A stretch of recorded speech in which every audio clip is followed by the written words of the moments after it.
uma cidade de Judá. Acamparam no lugar conhecido como Efes-Damim, fronteira sangrenta que ficava em Socó e Azeca. Saul e os homens de Israel reuniram-se e acamparam no Vale do Carvalho, em Elá, e se posicionaram em ordem de batalha contra os filisteus. Os filisteus ocuparam um lado da montanha e Israel ocupou o outro lado.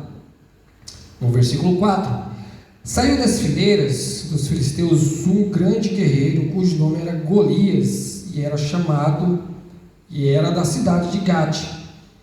Media 2,90 metros. Imagina, irmãos, um homem com 2,90 metros. Qual foi a maior pessoa que você já viu? Eu já assisti uma reportagem de um jogador de basquete. Ele tinha 2,40 metros e alguma coisa. O repórter ficava bem aqui nele, bem na cintura. A porta da casa, tudo na casa dele foi feito para ele. Só 2,40 metros. Imagina Golias. E Golias aqui não era só alto, ele era forte. Ele era muito forte, né? Então você se deparando com uma pessoa dessa, ele não precisa nem falar nada para você, você já fica com medo dele, né? Mas ele afrontava. Ele usava um capacete de bronze, vestia uma couraça de escama de bronze que pesava 60 quilos. Trazia as pernas protegidas por caneleiras de bronze, carregava nos ombros uma espécie de escudo de bronze com dardos sobre as costas. A haste de sua lança era semelhante a uma lançadeira de tecelão, e a sua ponta de ferro pesava 7 quilos e 200 gramas.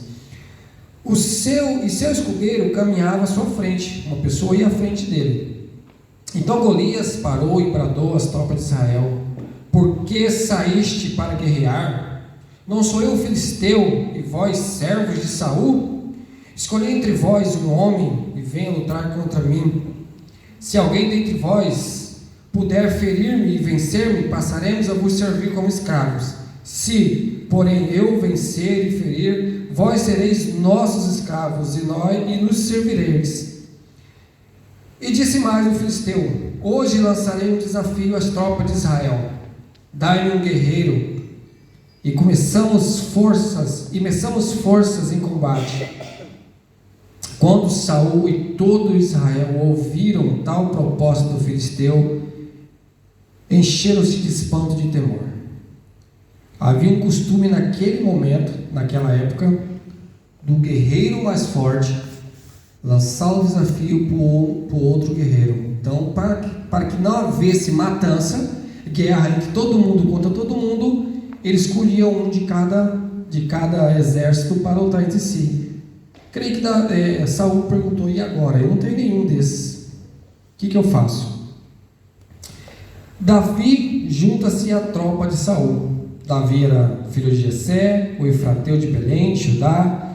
Jessé tinha 8 filhos e já era idoso na época de Saul. Os 3 filhos mais velhos tinham seguido Saul para a batalha. Esses partiram para a guerra. Chamavam-se Eliabe, o primogênito, Abinadab, o segundo, e Samar, o terceiro. Davi era o filho mais novo. Os 3 mais velhos serviram ao exército de Saul. Todavia, Davi ia ao acampamento de Saul e voltava para continuar a trabalhar e apacentar as ovelhas. No 16, durante 40 dias o filisteu erguia a voz, de manhã e de tarde, enquanto os seus homens tomavam possível posição de combate. Então, por 40 dias, Golias saía ali e afrontava. E aí? Vai ter alguém para me enfrentar?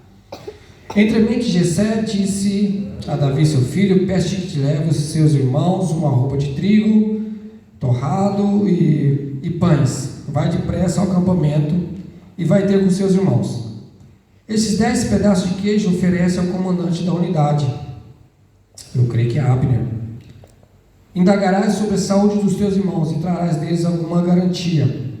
Eles estão com Saul e com todos os homens de Israel no vale de Elá. E Davi foi.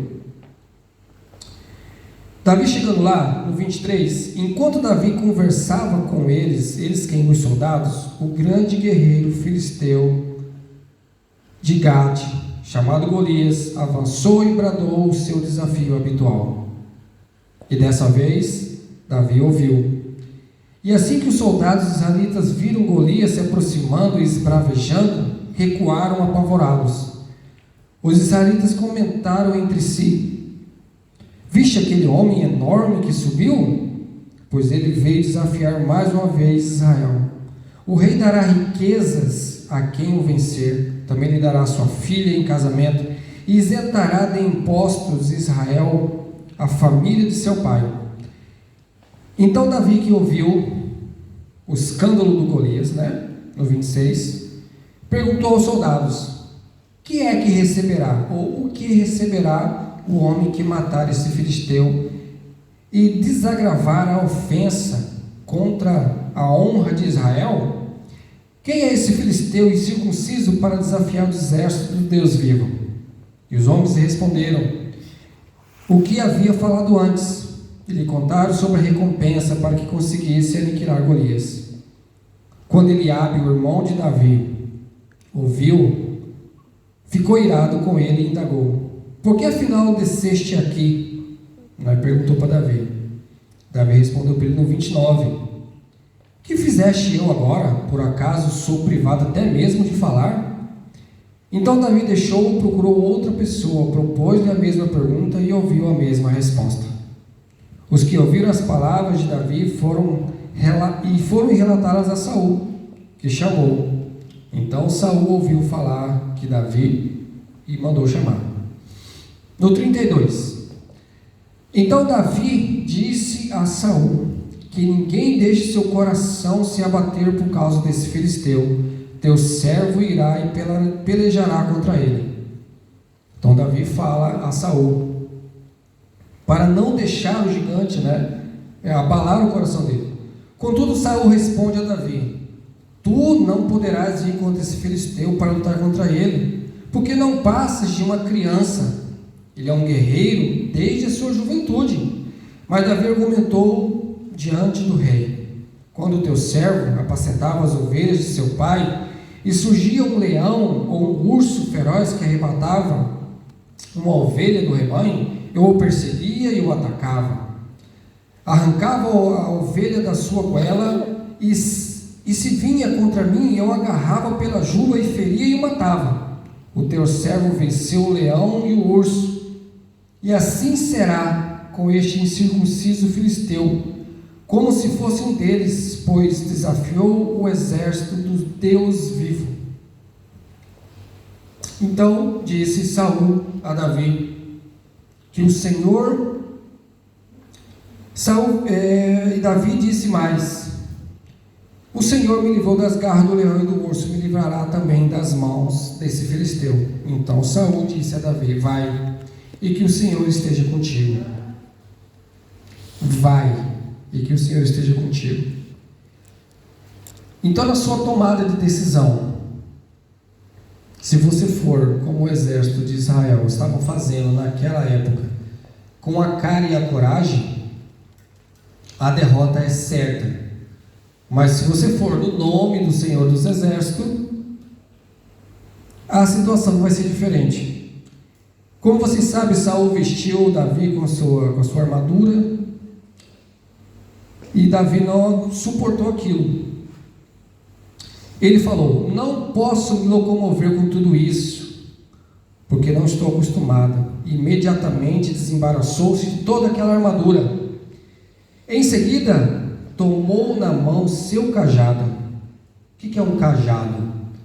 É um pedaço de pau, um pedaço de madeira, só que arrumado, Lá no Brasil, esses pedaços de pau, esses cajados, a gente tirava de goiabeira. Não sei se aqui tem goiaba.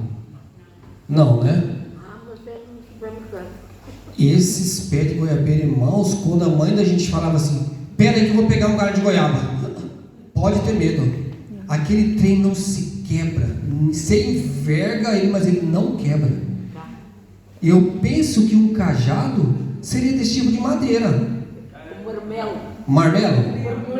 Marmeleiro. Vários marmoleiros. Ele é cheio de fiapinho assim. Fala, ó, vou pegar para você o galho de goiaba. Ha!